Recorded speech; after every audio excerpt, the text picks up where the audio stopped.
Odisha driver महासंघर 4 दिन धरी आंदोलन में यात्रा सेवा परिवहन सेवा ठप दरदाम वृद्धि जनसाधारण हंतसंत सरकार नीरव द्रष्टा देशर प्रगति में ड्राइवर मानकर भूमिका अनन्य और अवर्णनीय जन्म समय डाक्तरखाना को बुहा डाक्तरखाना कलकारखाना परिवहन शिक्षानुष्ठान खनि खादन सरकारी कार्यालय बेसरकारी कार्यालय सबुठी ड्राइवर आवश्यक किंतु कौन सरकार ड्राइवर मान सामाजिक सुरक्षा प्रति गुरुत्व देउना जहाको नहीं सेमानक मध्य असंतोष वृद्धि पाउछि 7 दफा दाबी नहीं सेमाने स्टीयरिंग छाड़ आंदोलन आज शुक्रवार 4 दिन होला शांति श्रृंखला भाव जारी रखिछन्ति जे पर्यंत सेमानक दाबी पूरण होई नाही से पर्यंत सेमाने सेमानक आंदोलन जारी रखिए बोली गणमाध्यम को सूचना दैछन्ति विगत सरकार समय सेमाने मार्च 29 रु एप्रिल 6 पर्यंत गांधी मार्ग रे शांतिपूर्ण आंदोलन करथिले सरकार सेमानक एकमात्र दाबी पूरण करथिले पर डबल इंजिन सरकार आसिला ड्राइवर मानक सामाजिक सुरक्षा प्रति अणदेखा करिबारु ओडिशा ड्राइवर संघ एक मास तले सरकार को सांबादिक सम्मेलन जरिया सेमानक दाबी प्रति ध्यान न दियंती ताहिले आगको आंदोलन जोरदार करा जिवो जनसाधारण मानकु सेमानक दाबी प्रति सहानुभूति देखाइबा पई अनुरोध करछन्ति डाक्तरखाना को जाउथवा गाड़ी खाद्य गाड़ी को छाड़ी देउछन्ति सेमानक दाबी गुडी कहला मोटर ड्राइवर उन्नयन बोर्ड रे ऑटो चालकों को सामिल करवा जनसाधारण आक्रोश शिकार होता ड्राइवर को सुरक्षा 60 वर्ष पर भत्ता प्रति 100 किलोमीटर दूर जातीय राजपथ पार्श्व विश्राम घर शौचालय गाड़ी पार्किंग व्यवस्था सह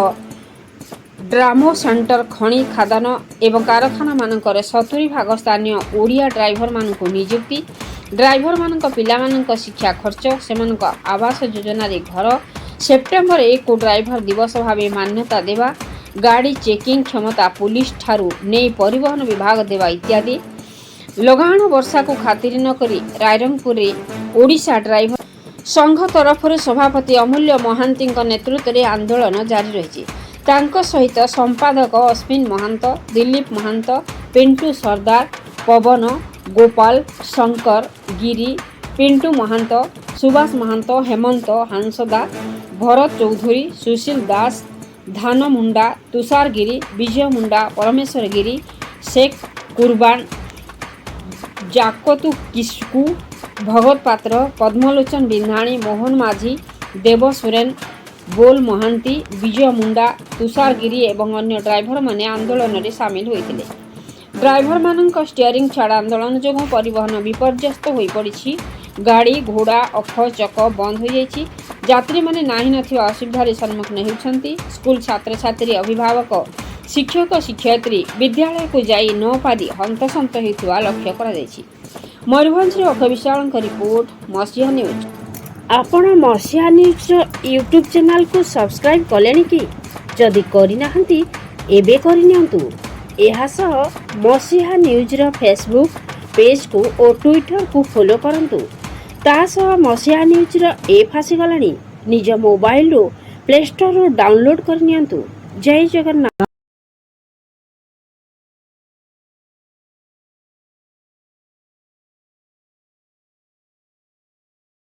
जय जगन्नाथ पिंटू सरदार रायरंगपुर ब्लॉक उपसभापति दायित्व अच्छी आमर आज चतुर्थ दिन स्ट्राइक रे आमर आम शांतिपूर्ण धारणा आम बसीचु आम जेपर्यंत आमर चलती जो आमर धारणा चलती जो सरकार जेपर्यंत आमको माने जो घोषणा न कले आमर दाबी गुड़ा को एपर्यंत ये ही आम जो आम 7टी दाबी अच्छी जेपर्यंत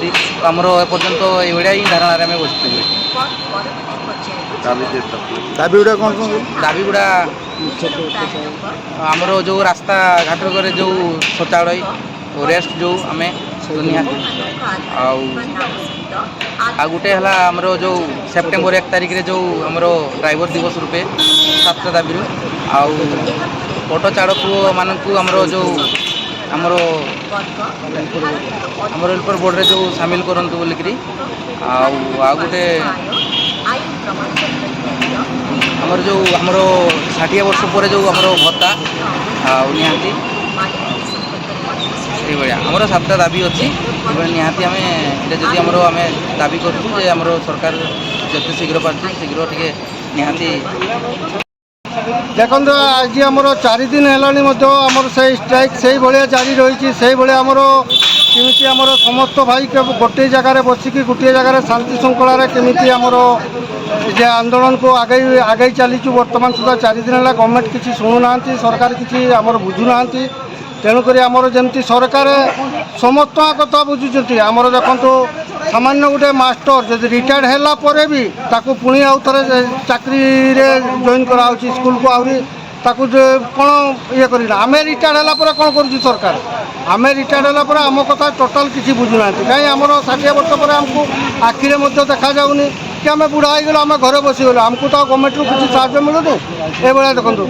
ଆମର ଏତିକି କହିକି ମୁଁ ବକ୍ତବ୍ୟ ବୋଧ କଲି। ଜୟ ଜଗନ୍ନାଥ। ଓଡ଼ିଶା ଡ୍ରାଇଭର ମହାସଂଘର ସମସ୍ତ ଭାଇମାନଙ୍କୁ ନମସ୍କାର। ମୁଁ ଅମୂଲ୍ୟ ମୟୂରଭଞ୍ଜ ଜିଲ୍ଲା ଉପସଭାପତି ଦାୟିତ୍ୱ ନିର୍ବାହ କରୁଛି। ତା ସହିତ ରାଇରଙ୍ଗପୁର ଡ୍ରାଇଭର ମହାସଂଘର ସଭାପତି ଭାବରେ କାର୍ଯ୍ୟରତ ଅଛି। ଆଜି ଆମର 4ର୍ଥ ଦିନର ଶାନ୍ତି ଶୃଙ୍ଖଳା ଭାବରେ ଧାରଣା, ସେହି ଧାରଣା ପାଇଁ ଆଜି ଡ୍ରାଇଭର ସମାଜ ସମସ୍ତେ ଯେଉଁ 7 ଦଫା ଦାବି ଅଛି ଆମର 7 ଦଫା ଦାବିକୁ ନେଇକରି 4ର୍ଥ ଦିନରେ ଆଜି ପହଞ୍ଚିଛି। ଭାଇମାନେ ଶାନ୍ତି ଶୃଙ୍ଖଳା ଭାବରେ ବସିଛନ୍ତି। ଆଉ ସରକାରଙ୍କୁ ଅନୁରୋଧ କରୁଛୁ ଯେଉଁ 7 ଦଫା ଦାବି ଅଛି ତାକୁ ଶୀଘ୍ର ଆପଣମାନେ ଯେମିତି ଆମର ଦାବିକୁ ପୂରଣ କରନ୍ତୁ। ନଚେତ୍ ଆଗାମୀ ଦିନରେ ଏ ଆନ୍ଦୋଳନ ଆହୁରି ଜୋରଦାର ହେବ।